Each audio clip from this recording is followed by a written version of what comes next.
Hey everybody, and welcome back to my channel. If you're new here, my name's Hannah, and today I'm going to be answering kind of a question slash topic that I got in my comment section from a viewer. If you don't know who I am or you just found my channel, hi, my name's Hannah. I do lifestyle videos as well as a concentration on study abroad informational videos for those who are interested in going abroad. I believe last week I had a viewer comment under one of my videos asking if I could do a video on how to make friends and deal with loneliness and homesickness while you're studying abroad. I will say it was a little bit difficult for me to kind of make up points to talk about in terms of how to deal with this because I think that all of these topics are really subjective to the person. So I'm just going to put kind of like a disclaimer out there with this video. I'm not sure if this video is going to be super helpful, but it's just ways that I or my friends kind of dealt with their making friends process while being abroad or dealing with loneliness and homesickness. So I'm going to start off with making friends while you're abroad. In order to do this, of course, with any kind of making friends situation, it's really dependent on what kind of person you are. Therefore, this is a really hard topic to touch on because everybody is different and everybody has different ways that they like to socialize. Definitely try to step outside of your box. The great thing about study abroad is that a lot of times when you go to programs where other students from your university are not going, there's really nobody there that truly knows who you are. You can, in a sense, reinvent yourself socially. But it's also super important to identify what kind of social interaction situations you are really comfortable being in. It's good to identify whether you like being in smaller groups or larger groups, quiet settings or loud settings, because when you identify those types of settings that you like to be in, it can be more comfortable to get into a social interaction situation. I hate calling it that because it's so awkward, but I mean, for the sake of this video, we will call it that. I would highly suggest as an extroverted introvert to definitely start in those settings that you're most comfortable in, because then it allows you to kind of get warmed up to the idea of, okay, I'm going to be socializing for a little bit, so I might as well just get comfortable, relax, I can do this. The act of making friends, I don't think that anybody can actually coach you or tell you step by step, like, this is the steps that you need to take in order to become their friend. That just doesn't happen because it's awkward, and making friends can happen in a forced situation where you're forced to be with people and you just need to be around others who kind of share similar interests or similar experiences. They can also happen spontaneously where you never knew that you were going to meet this super awesome, cool person and you ended up meeting them and becoming really good friends with them. But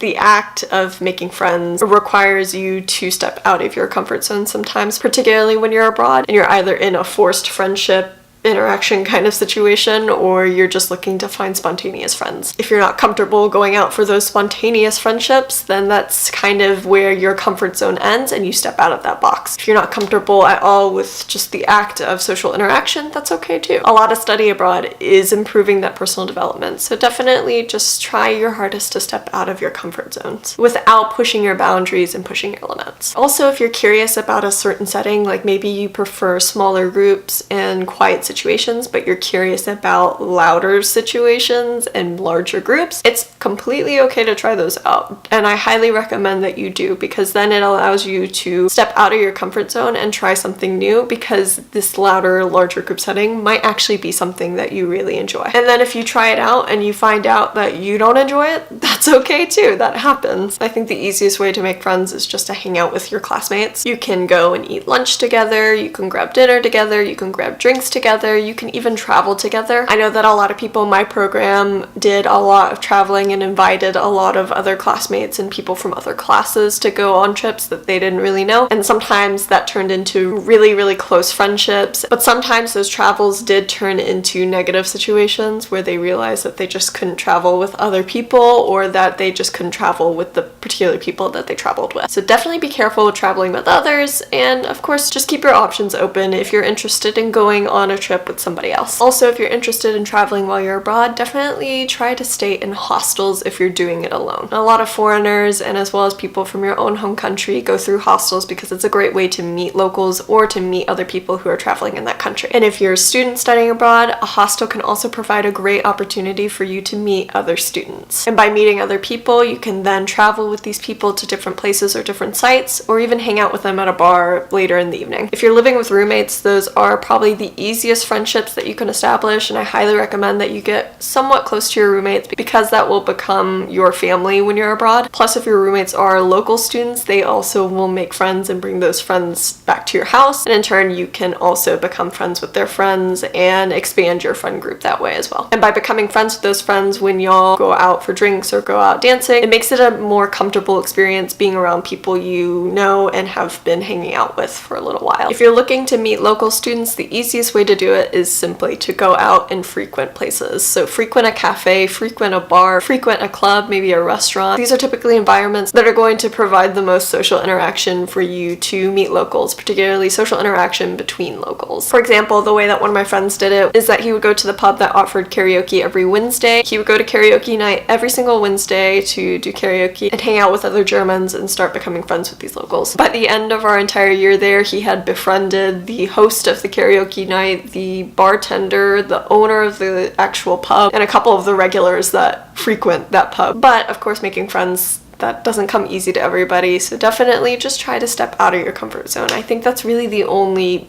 good advice that I can give you, is step out of your comfort zone and really try to get out there. And if you're not good at making friends, it's definitely going to become a learned skill and something that you need to start adapting to, because as you move into the professional world, being able to make connections and network with people is a really, really important skill. So definitely work on it now while you're abroad, because it'll push yourself to continue working towards that skill. So now I'm going to talk about combating loneliness while studying abroad. If you clicked on this video because you are feeling lonely, that is okay, and your feelings are valid. It happens to everybody when they're studying abroad. A lot of times it happens because you're not around the friends that you personally chose to be around, and you're not around your family, and you're kind of in an uncomfortable position of having to make forced friendships because you are in a country alone. And that happens to everybody that studies abroad, particularly for those who study abroad in programs where they're not with students from the same university, or they're not studying abroad with their best friends. My situation personally was really different. I've been dating a German for over 5 years now, and so that was kind of the first time that we were able to spend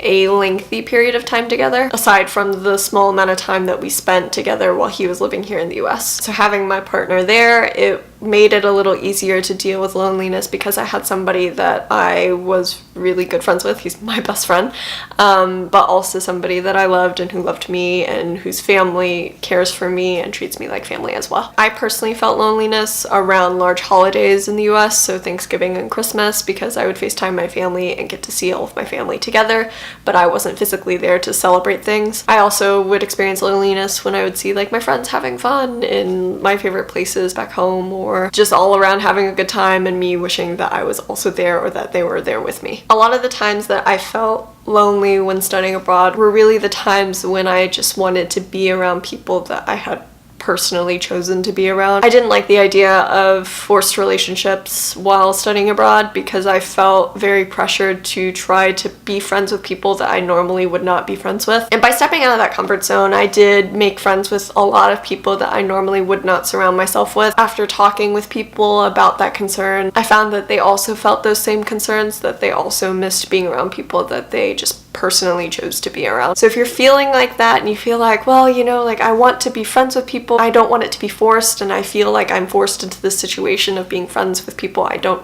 generally like, or that I'm not really cool with being around, that's perfectly okay. It's perfectly normal. You're not going to get along with everybody that you meet in your life, but it's a good way to kind of practice how to deal with people that you normally wouldn't get along with, but have found a way to get along with and actually become really good friends with these people. I think combating loneliness is also a very subjective topic. I think that everybody kind of deals with it in their own way. I dealt with it through talking with my roommates about it, or talking with my roommates about anything that was just stressing me out or irritating me, as well as FaceTiming with my family and talking with my boyfriend about it. For those of you who may not be close to your roommates or who may not have a partner in that country, if you do have a close relationship with your family, definitely FaceTime or Skype with them. Maybe not every day, but every week or every 2 weeks. I do highly suggest not getting into the habit of doing it every day, because then it makes it harder to adjust to that country and adjust to being alone and independent. But if you are feeling lonely, definitely try to surround yourself with people, whether it be hanging out with somebody that you haven't hung out with before, or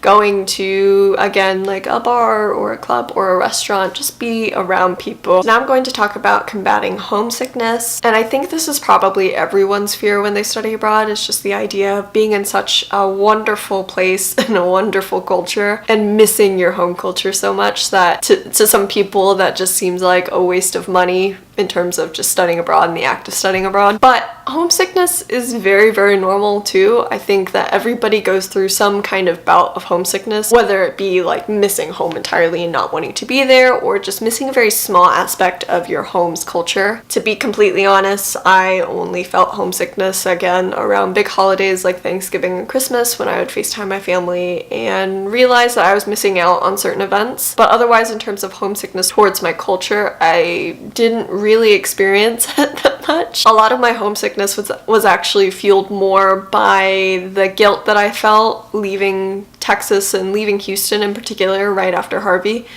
because a lot of people in my life were affected by Harvey. A lot of people were left homeless and hungry, and some people still are homeless or have had to completely move into a new place without any of the belongings that they had and any of the physical memories and memos that they had. A part of me just felt guilt for not being there to help my community and to help all these people in my life. But the other side of it was that this experience that I had embarked on was for personal, professional, and academic development. It was really more of a moral struggle for me than it was a homesickness struggle. But other than that, I really resonated with a lot of parts of German culture, but I was also exposed to German culture for many of years before I actually stepped foot in the country, so it's a little easier for me to adapt to things, whereas there are people who have never stepped foot in the country or spoken the language of the country that they're studying abroad in. If you're feeling homesickness just in general, it could be, again, from missing your entire experience at home to just missing a small aspect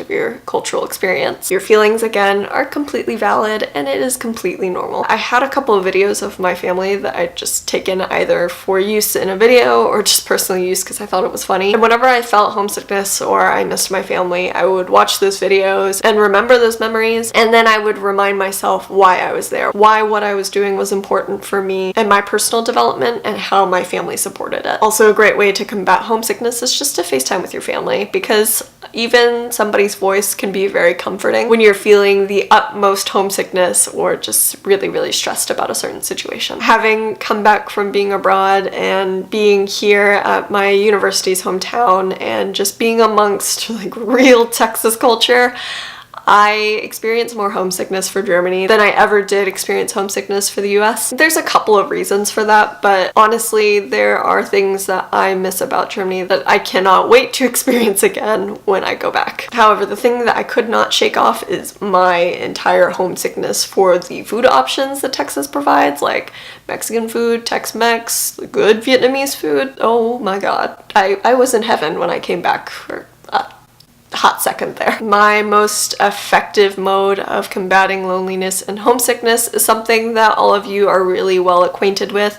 It was actually making YouTube videos. I personally always need some kind of creative outlet just for me to collect my thoughts and de-stress from my stressful life. And YouTube served as a great way to fulfill that creative outlet while also being able to document the great experiences that I experienced and help others who are trying to go through that experience and experience those great things too. And that turned into just a handful of people that I personally knew or that didn't know me at all watching to hundreds of you watching, which is insane. All of you are really open about sharing your concerns and really open about supporting me in my journey as well. I, in turn, am able to be that annoying person that talks about study abroad all the time. But by doing that, I know that I'm also helping people who are in the same situation as I was, looking on YouTube and wondering why aren't there more videos about study abroad. Thank you for sharing your concerns, your opinions, and your suggestions with me in terms of what videos I should make and how that's going to help you with your study abroad experience. That also helps our little community and anybody who is just now joining our little community. As somebody who uses creative outlets to deal with things like stress and anxiety and loneliness and homesickness, I highly recommend that you also find that creative outlet or that emotional outlet for you to use in order to deal with these things as well. Whether that be a diary, a blog, a Instagram page, or even a YouTube channel. It's really a great way to get through these certain problems and also help people who are also experiencing those problems too. But if you have any questions, any concerns, or any suggestions on videos I should make in terms of study abroad, let me know in the comments below.